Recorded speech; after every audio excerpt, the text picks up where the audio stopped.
Son vaxtlar Azərbaycanda heç kim istəmir. Hamı bir-birinin qəlbinə dəyir, hamı bir-birinə pislik eləyir. Əgər düzgün müsəlman olsa, Allahdan qorxuruqsa, niyə bir-birimizin qəlbini qırırıq, niyə bir-birimizə təpiyə atırıq?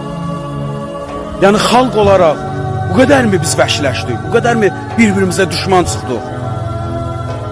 Yəni Allah gör nə qədər səbirli Allahdır ki, bizə dözür, bizə səbr eləyir.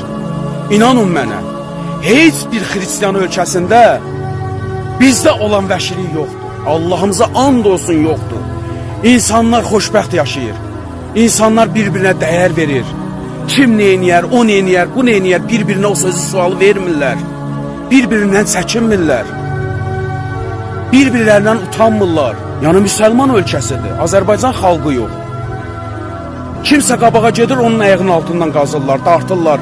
Bu adam yıxılsın, bu adamın qanı içməyə başlayırlar.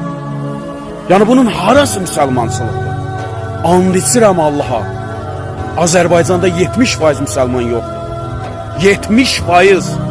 Onsuz da düz insanın, düz danışan insanın heç vaxt dəyəri olmayıb, dəyər verilməyib. Çünki Azərbaycanda yaşayırıq.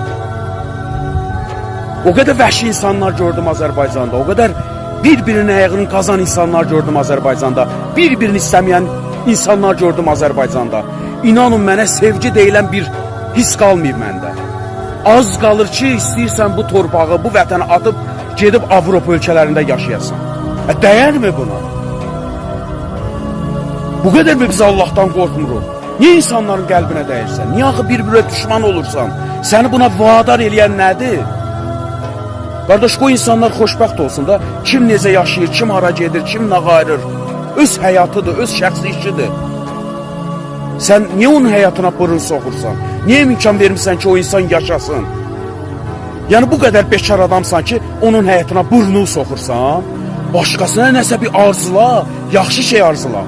Allaha and olsun deyirəm, Allah onun milyon qatını sənə yetirəcək. Çünki sən arzulamısan, ömür boyu onun bunun xainliğin, paxıllığını çəkirsən. Ona görə də Allah sənə vermir və başqasının həyatına sən burun soxursan. Allahdan qorxmaq lazımdır. Ölməyəcək kimi yaşayırsınız ölümlü dünyada. O kişi olmasın, o qadın olmasın ki, bu dünyada əbədi yaşasın. Və həyatda əbədi olan heç bir şey yoxdur. Hamımız öləcəyik. Nə olar, qulaq asanda buradan alıb, buradan buraxmayın da. Əməl eləyin.